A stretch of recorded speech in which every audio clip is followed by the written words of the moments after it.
introduce Michael Johnson.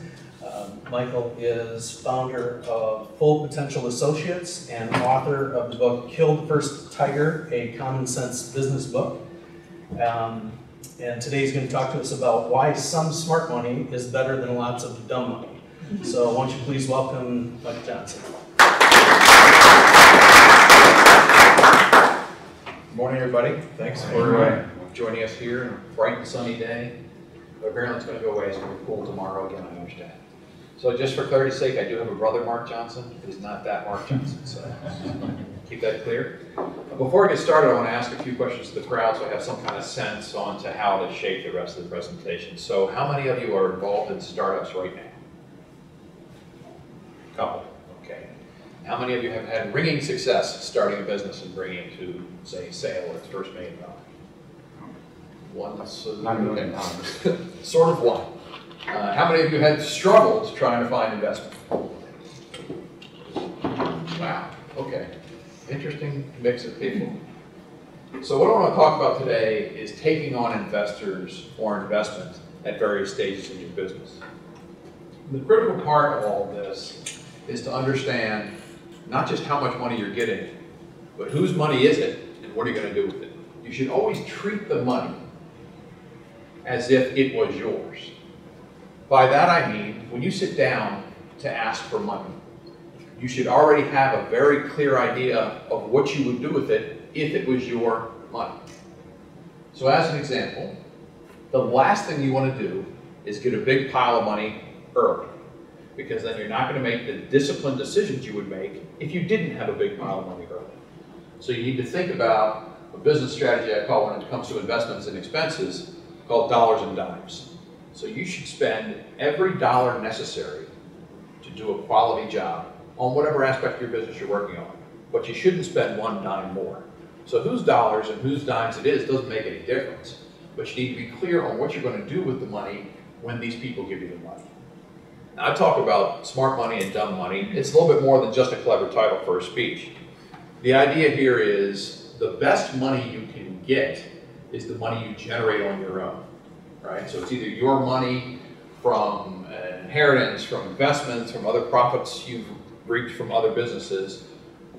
The reason that that's the best money is it is entirely yours and you can spend it as you see fit. You need to treat the new money the same way. Once the people give you the money, it's your money now, not their money. So this is when the difference starts to come about smart money versus dumb money. The smartest money you can get is investments in your business with people who are interested in your business and people who know something about your business. Now, if you're running a construction company, they don't necessarily have to be construction people, but perhaps they know about real estate or the local economic climate or the local chamber of commerce as an example. So people who have complementary skills to the activity that is represented in your business that is the smart money.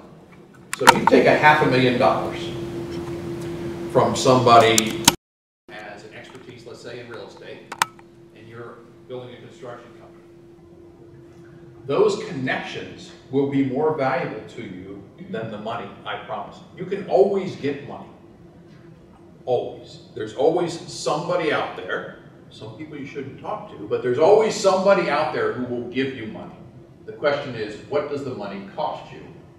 And what does the value of the money mean to you? So, again, let's go back to this construction example. You're running a construction company.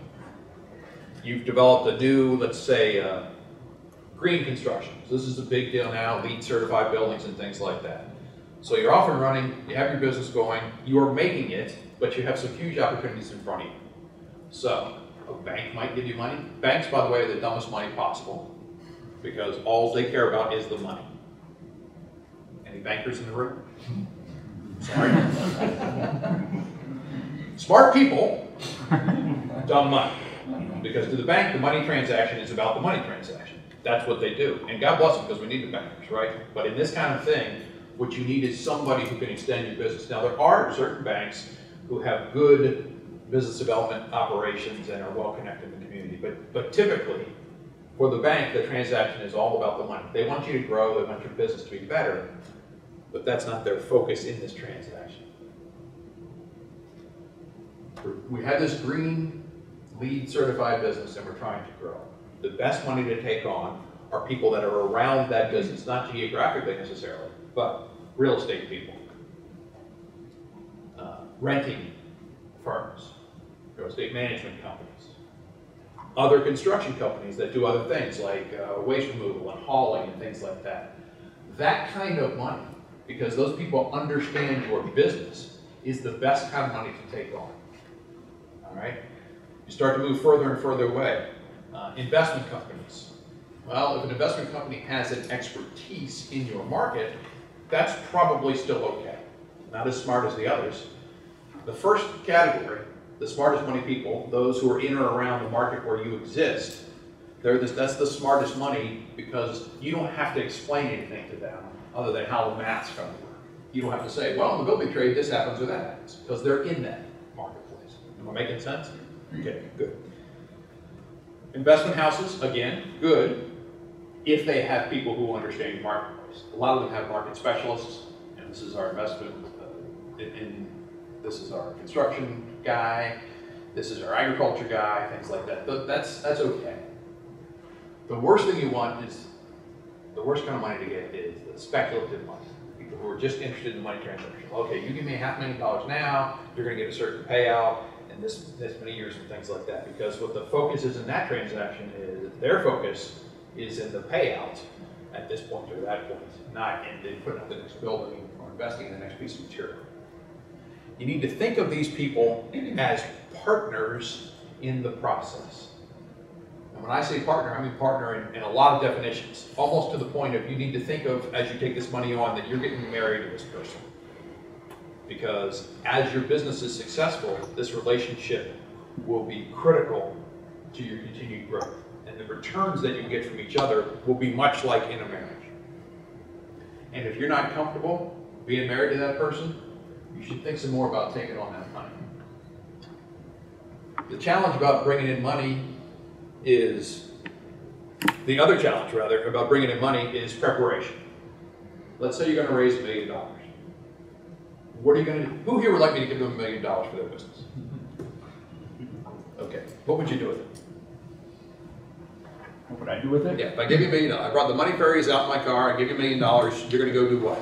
Marketing, I'd hire a couple people, a little bit of development. That's a reasonable answer. It's not $1 million answer, but it's a reasonable answer. So marketing is absolutely essential in any kind of growth business, whether it's word of mouth or TV ads in the Super Bowl, whatever it happens to be. If you base your investment on if you ask the investor to base their investment on marketing, they're going to want to know, what are your target rates, what are your close rates, what are your turn rates, because you can't touch the marketing. I can touch the marketing pieces, but I can't touch the marketing. If you say I'm going to buy a building, okay, good. I'm going to hire people, I can understand that. We need to pay down this other debt. Well, I'm glad you're thinking about that, but I'm not sure that I want to invest in you paying down your other debts. So those answers were fine. You didn't expect to be doing any work today. I'm in the front of the room, you're just sitting there. So they're fine answers. They need to be more finite though when you go to ask for the money. You need to treat this investment, again, as I said earlier, as it was your money. So if I had the $1 million, what would I do? The worst thing that could happen to you is if you needed $1 million and somebody gave you $5 million. That would be a disaster, because you will then lose all discipline about how you got to that. I promise. I am the proud but sorrowful founder of a business many years ago that never made its first sale. We were awash in money, and we lost all discipline on what we should have been doing. We'd have been better off not having any money and exercising greater discipline. So now we're back into this marriage situation, and you're taking on these partners. When they give you the money, it's now your money. It's not their money anymore. They hold something. They hold equity. They hold a board seat. They hold a promissory note. They got something for their money, so they have that piece. But the money is yours now. It's in your business. So you need to run your business with this money being your money. You should be prepared to answer the question, what are you going to do with the money when I give it to you? And it should be pretty detailed, because you should make the same tough decisions if you had to pay for it yourself. So the idea about taking on money should simply be a timing transaction for you. Oh, I know I can get to the $1 million in 2 years or 3 years, but if I had it now, I could do this instead. However that works in your business. But you really need to be clear with your partner, because again, you're getting sort of financially and operationally married to your partner. You need to be clear on specifically what you're going to do with the money. And there aren't really bad answers, as long as they are clear answers. And as long as you can look yourself in the mirror and your partner in the eye and say, if that was my $1 million, I would spend it that same way. I'm not just doing this other thing because it used to be your $1 million and now it's my $1 million. I would have done it anyway if I had the $1 million. That's the kind of transaction. And if you're not ready internally, whether you're a one-person business or a small group company, or even a medium-sized company which is looking to expand into an adjacent market or different geography, if you're not clear on what you would do with the money if you had it, you're not going to be clear on what you would do with the money when you get it. And your partner deserves that. And more importantly, you deserve to have that level of clarity so you can effectively use the money. So what you don't want is dumb money. You don't want a pile of money, no matter how big or how small, which just comes from people who are in the money business. They look at your numbers, you've done all your good thinking, you have a very precise understanding of what you would do with $850,000 of the $1 million. That's pretty clear, you're probably okay there. And somebody says, okay, here's the $1 million, it's at this percentage or this range, and there are quarterly payments, and here's the thing, and I get to share the business and all that kind of stuff. Okay, that's fine, except those people are in the financial transaction. They're not part of your business, and you really, really need to think about it that way. You're asking for their money, and you're giving them back a really good answer on what you're going to do with their money, and you're giving them an opportunity to participate in how you're going to achieve those things. You said marketing. Very solid answer. There are very few businesses that don't need to raise awareness, right? So maybe this guy, who is now not me, sadly for you, who's going to give you the $1 million, has a great idea. Oh, you know what? Because you're doing the, what's your business? Social media engagement. Great. Okay, social media engagement. Fantastic. Did you know there's a Twitter Fest going on in Racine? As it happens, I just bought a table because I've got half a dozen of you guys. Why don't you come to my event? See what I'm saying? No cash in there, I still give you the $1 million. The mythical me, not actually. But now I've given you this other thing which is actually worth more than money. I'm connecting you to birds of a feather, or I'm connecting you into a larger industry. Oh, by the way, so what is your business do? We do capital investment software. Investment software? Investment software, okay, great. Hey, did you know another guy on my board works at Bayer? So maybe I can get you two guys together. You see what I'm saying? So this is the difference. The difference between the smart money and the dumb money is the smart money is worth more because it can do more than just money can do. So you want to look for people. If you're a geographic specific business, look for people in your geography. If you're industry specific, look for people in your industry, right? If you're basically digitally specific, so you're out there, right? Social media is everywhere all over the world, so now you're gonna look for people who do the same kinds of things. So the smart money are people who have done that before. It's best to get somebody who's done it before and failed, perhaps not recently, but done before and failed, so that they can help you not make those mistakes too. And you find out, when you really view it like a partnership, the people who are giving you the money very much want to help you. Because one, they don't want their money to go away. They don't want to be holding this piece of paper which says I have X% of your company and just failed. I have a check in my office over in Fontana. Stop by anytime if you're in that.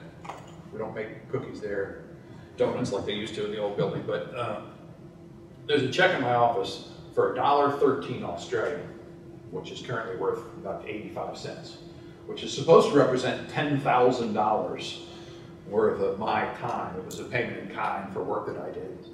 And then when the company failed, I got this check for $1.13 Australian, which I didn't cash because it would actually cost me more money to cash it with the foreign transaction fees. But I keep it framed as a reminder not to do that again. Okay? I told you I started a business. This was in 1985. It was legal software. And we had plenty of money. And we didn't have a strong plan. And we burned through the money and then we folded up. Never made our first sale. Now, I have occasionally had business successes as well, so we can read about those later. Critical components. Smart money is not just money. It's networks, it's connections, it's resources. It might be space, right? It might be introductions to other people. It may be introductions to other people with money. All right? Dumb money is just that. It's just money. Money, if you just look at it and talk to it, they're not very good conversations. You just take the money out. And you set the money down, you talk to it, it doesn't talk back. And it's not a lot going on there. Money's important. You need it. You gotta have it. You can't grow your business without it. But the kind of money you take really has a huge impact. When you see Amazon invest in a firm like Zappos, buy a firm like Zappos basically, okay, that makes perfect sense. Amazon understands how to sell anything to anybody, anywhere in the world. Zappos has stuff to sell. Hooray, that one makes perfect sense. When you see people invest in things that don't make any sense for them, they don't usually work out. I'll give you another example. There was a company at the tail end of the 90s, early part of the 2000s called NetLibrary. This was a company in Boulder, Colorado, and this was one of the earliest commercial ebook plays. It was at the end of the tech bubble, so all you need to do is have a bright smile, a firm handshake, and a nice PowerPoint deck, and anybody would give you money, right? They raised $500 million back in 1999, where that was almost actual real money, right? 3 years, burned through it all. Because what they had was an idea. Everything's going digital, the internet's going to take over our lives, people don't want to carry and read books, especially in colleges, we're going to do this thing. $500 million. Now this was a time, as we all remember, of mass hysteria. We've invested, if you had a .com, you could get money from anybody. Most of that was dumb money, most of those businesses are gone. They didn't take any investment from anybody who knew anything about publishing or book selling, or libraries for that matter, even though the company was called NetLibrary. All of their money came out of the valley, and it came because everybody just saw this hockey stick happening. So 500, they had beautiful buildings, they had some fairly decent technology, they threw great parties. Great parties. The firm where I used to work made a minuscule investment. That was the only actual industry investment, and that was only $250,000 out of $500 million. Now we were smart money, and we gave them some guidance, and we helped them have some success. But the overarching thing was, we'll just throw people at that, we'll just throw plane trips at that, we'll buy more servers, we'll sign better deals. $500 million burned right through. Another piece about taking on money is what's going to happen with the money. I talked about what your plan is, and you need to have a plan when you go to ask for the money. But the other piece is what's going to happen to your company with the money. So you should know, you absolutely should know what you believe your company is worth before you start taking on money, which should be a percentage of what the company is worth. And these are the kind of conversations you need to have with your funders, because I'm not sure I would take on funding from a non-bank, from somebody who didn't want a piece of my business. Because then it goes from their money to our money, and it's our business. Now you can take on money in all different kinds of tranches, and there's all sorts of different schema and formulas to do that. But you need to have, just like you need a solid plan before you ask for the money, you need to have a solid valuation of your business. So if I come to you and give you that $1 million, which again, it's not going to happen. But if I come to you and give you that $1 million, one of my very early questions is, what's the valuation on your business? So my $1 million gives me half of the business, a quarter of the business, you know, what's going on there? So just like everything else that has a solid yield at the end, you need a lot of preparation up front. How much money do you need? What are you going to do with it? What are you going to part with to get it? And how can money from this person help me versus money from this person, entity, whatever it happens to be.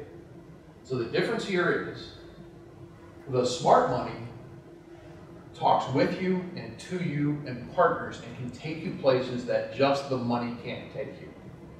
The dumb money is just money and is about the money and the transaction, not about what you're going to do with it and where you're going to go together. And partnering with the money source is the best way.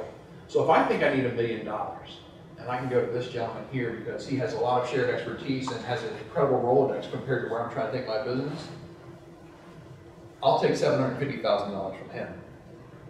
Then I'll take from this fellow here in the front $1 million because he can't help me in the same kind of way.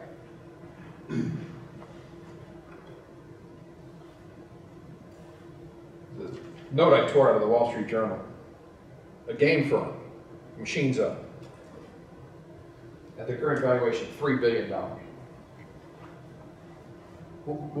They're not going to take in $3 billion, they're going to take a fraction in like that. What are they going to do with it? I promise you, it's people and marketing. Okay? When my middle son tried to get into the University of Wisconsin, he got waitlisted the first time. And we went up and went up and went up and went up, and then finally the reader said to him, you should write a letter to the Dean of Admissions. And don't say you always wanted to come to Wisconsin. All right? Don't say all of your siblings came to Wisconsin. And he's like, well, those things are true. And she said, well, it's nice that they're true, but there's 80,000 other people who are going to say the same thing. So say something else. Right? So when you go to ask for money, don't say I'll give you a good return. Because if the person giving you the money hasn't already figured out they're going to get a good return, then don't take that money. Because that person's not paying attention. All right? I'm outside the friends and family zone, Aunt Martha who loves you and give you money, and forget about that. I'm talking about business transactions. Okay? So why do you want the money? How much money do you need? What's the money worth to you? And what can this person, entity, firm, whatever, with that money do for you that isn't about money? It's a partnership. You should seek people who are going to give you money who want to be part of your business. And you should be as careful with that money as you would as if it was your own, because once you get it, it is your money. All right? Banks provide a very valuable service. They're not typically not going to take a position in your business. They can still be good partners. You just need to be aware that's a different kind of partnership than an actual business partnership where you're going to hand out shares, percentages, however that works out. There's another source of money, and that is your customers. A lot of your customers want you to be successful to help them solve problems. And again, now you're in this partnership relationship in a different sort of way. Asking for money from a variety of sources is good if you can afford the dilution of stock or ownership or however you're set up. But having a variety of potential funders gives you an opportunity. You know, when you're getting married, you're kind of dating back and forth, right? So they may love you, but you might not love them the same way, etc. So when you have a series of people lined up as potential investors, you can pick the ones with whom you believe you'd be the most comfortable with, not just now, but over time, as the gentleman mentioned. So that's a critical component. Other questions? Yes? Can you also have a relationship with an investor where the investor tries to take over your business? I mean, or take over decision making? How do you divide that? How do you set that line so that the investor doesn't cross over to? Right, so this goes back to the company valuation piece, right? So as long as you own 50-point-something% of the company, it's your company, absolutely your company, you have control. I mean, a lot of it is shares and voting rights and things like that. And this is not, I'm not certified to offer that sort of legal or tax advice on those sort of things. But when you're taking on money and an investor wants to share your business, it becomes your responsibility to make sure that that share is manageable for you. So the value of the investor's money should be at least, if not more than what you're willing to part with as it relates to control of the company. So as long as it's still 50-point-something of your company, you should have, if things are laid out properly, enough votes to just continue to do as you feel is appropriate. But you can really, we have a banker in the room, you can talk to him about those things. That's a legal and tax thing as to exactly how the stocks are awarded and voting rights and all that kind of stuff. But it is an issue. It happens with publicly traded, huge publicly traded companies. Carl Icahn's always running around doing things, taking positions as low as, say, 15% and forcing people onto the board and stuff like that. So that absolutely happens. Now, when you get to the point where Carl Icon's interested in your business, you're not gonna be sitting in this room, I promise.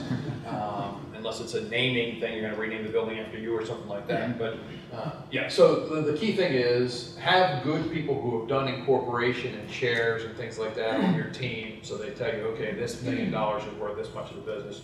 You have a 10% stake, which is a nice stake, but guess what? I have 90%, which is much larger, much more comfortable. Other questions? Well, even just to speak with the question that she just asked too, less of an explicit sort of takeover, but more of a sort of a redirection of your vision just based upon, you know, I gave you some money now, I have some ideas about where to take this, my domain expertise lies a little bit here, but more on this side. I think we have valuation and doing a little bit more over here. Why don't we redirect that way? How do you manage that from an investor standpoint of saying, you know, I really think that we could take advantage of some market stuff here. You're still really focused on this section of the market that you don't feel like you've optimized enough to take advantage of that. So how do you manage that? Right, so there's two ways to do it. One is the factual and legal percentage division to say, look, you have 10% stake, 12% stake, or whatever. So I basically allow that degree of voice in our decision making. I retain 88, or myself and another funder have 88, whatever the math works out, right? So you can do it in the cold, factual, actual sense of, I hear you, thanks for the money, good. I did give you a piece of paper that says you have 12% of my business, which is, that's what your money entitles you to, is 12% of my business, and you can come to meetings and come to the company picnic. The end, have a nice day. And then the other piece is the more societal, emotional piece, and this is why I always say partners or marriage. Before you take the money on, you really have to think about, do I want that person in my house for the rest of my life, even if they just have the back apartment? They're still in my house, they still have keys, they leave their stuff in the kitchen, their dog pees in my basement, you know, whatever's going on. You really need to be careful about that. Now, there are plenty of people, banks, funds, etc., who will just give you the money, it's money, and they want something in return. Typically it's payments, not a percentage of the business, and that's a different way to take on money.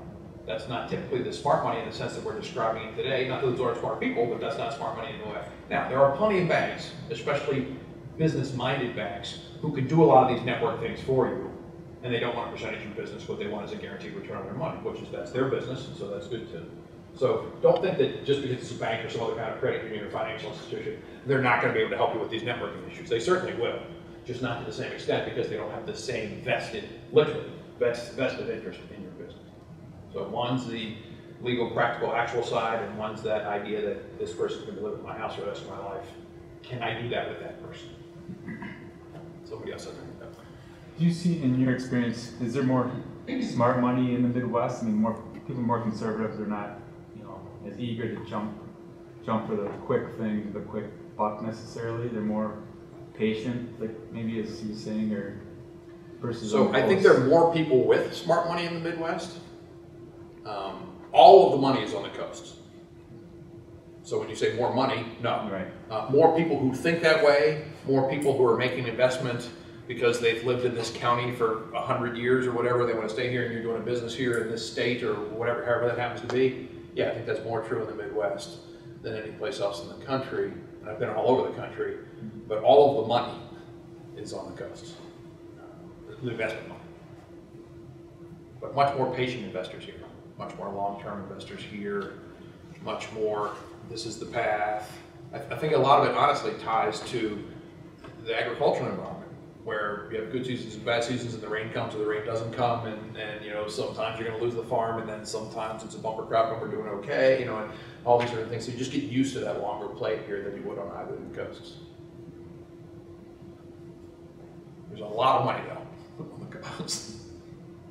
Or another thing, I guess, of that is, it's probably geographically domain-specific money as well, right? When you're talking about good money, like technology firms, certain technology things are more in, you know, Silicon Valley and places like that. That good money that you speak of, that those connections and networking opportunities. There's more opportunity for maybe manufacturing and agriculture in this area. So we talk about, you know, good money, bad money is probably geographically disparate. Yeah, and that's certainly true. And not all markets are controlled by geography like they were, say, 20 years ago, but there are absolutely aspects. You know, there's reasons why ConAgra is where ConAgra is. There's reasons why the technology companies are in the Silicon Valley or the Silicon Corridor. You know, in Silicon Valley, it's an interesting story. Chegg, anybody know what Chegg is? Chegg's online textbook rental company, digital or physical textbooks. They started, they were going to be sort of like a Craigslist for college campus. So 2 guys, dorm room, classic American story. They started the business. This will be great. We'll get this online kind of newspaper addy sort of thing going. College kids need all kinds of stuff. They just need a central place to find it. It'll be great. Ate every dollar of friends and family funding they had. Then they thought back again, retrenched, and said, well, it's all about textbooks. Students hate buying textbooks, they hate paying for textbooks. That's a market. So then they restarted with a different pile of money, got started again, moved everything to Silicon Valley, and they just went public last year for a huge pile of money.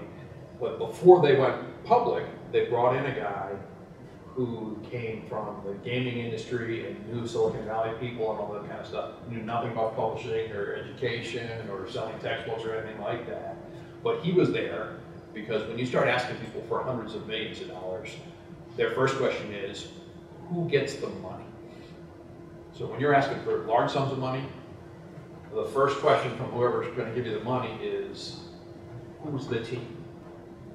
Now that may be true of $1 million for your business, but certainly when you start getting into 10 million, 100 million, they want to know who's on the team. And the guys on the team can't just be a warm smile and a firm handshake. It has to be a person who has done this before in this or a similar marketplace. Because now they're starting to calculate, okay, that seems like a really smart person, but I'm not sure they can do this. I don't have any evidence. That other guy, who isn't one of the founders, but is now running the firm, I have repeated success for him. So I'll let go of my $100 million level. Do you have any insights on how to recover from having taken dumb money? You've taken some dumb money, you've diluted yourself, you've got some room yet for additional investors. How do you manage that dumb money that you've already taken and attract smart money to come in who's seen that you've already taken dumb money? Yeah. So yes, I do, but it's an answer that nobody likes, but it is the real answer. So now you're 25 pounds overweight, and you have to get back in shape, or your heart's going to stop, or your back's going to give out, or whatever it is, right? So what you have to do now is you have to tell an amazingly convincing story to the new money that the first thing you're going to do is buy out the dumb money, because that money has to go away. So you're going to have to surrender more of your stake, so the new guy gets the stake he wants, and the other guy goes away. I could go on and on and on about all kinds of formulas, but that is the, exercise more, eat healthier, get a lot of sleep way to lose the weight. You have to get rid of the dumb money. You have to, and wish them well, be nice to them, because maybe next time you need money in a different venture, or they come to you with a different set of players that become smart money. So never burn any bridges. But the best way to recover from that is to get smart money in. You're going to have to surrender more, because the smart money is not going to take the others, he's not going to give his part of his share away to get rid of the other guy. You're going to have to do that. So you're going to have to further dilute. But I promise you that the whole surgery there will definitely be worth it. Sir? How do you recognize that you've got dumb money versus smart money now? Right. So the hope is that you recognize it before you actually have the dumb it's money. done. It's done? Oh, boy, he's pointing to you now, Mark. Yeah, It's all your fault. You're the poster child now, Mark. So how do you recognize? Yeah. You have business needs. Look, we need to figure out how to get to this market, or there are 3 or 4 players over here that I can't establish any contacts with. So you need to come with business needs to the people that gave you the money. And again, this should have happened before you took the money, but now you're in that spot. So you come back to them and say, okay, look, this is not working like we wanted. These are my business problems. How can you help me with what is now our business problems? Who do you know that can do this? Where's a good place for me to do another office? We have to change locations.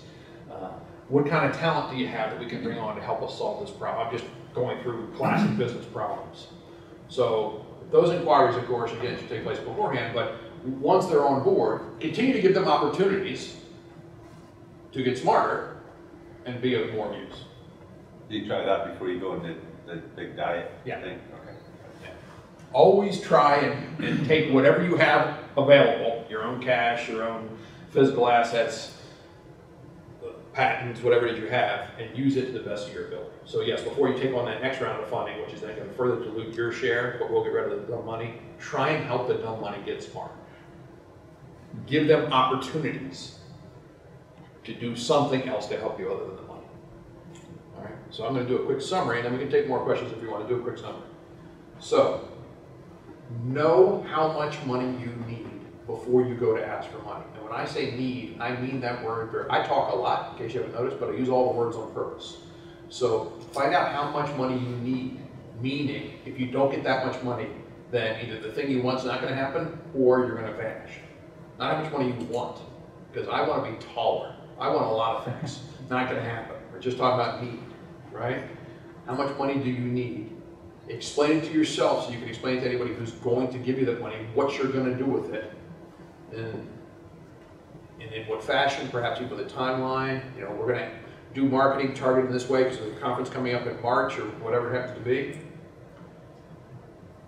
The interview should go two ways. You should talk to the money the same way they should talk to you. They should have questions as to what you're going to do with the money, what's your market potential, what's the viability of your product, how quick can you get to market, why are you better than the next guy, and you should say to them, what do you bring to the table besides a big check? Thank you very much for the check, but how can you help me expand in this market? Do you have, you know, we want to open an office in Kansas City. Do you have space down there that I can jump in on, whatever it happens to be? Okay? It's better actually to not take any money than to take the dumb money. But once you do take the dumb money, if you can't make them smart through the processes I described, then find some smart money. And the first thing that's going to happen is this painful diet to cut the dumb money out. It's a quick summary. I only had 30 minutes. It's a huge topic. Banks, credit unions, different kind of municipal funding advantages, TIFs and things like that. These are all viable sources of money. They don't typically qualify as smart money, but it's valid money, it's real money.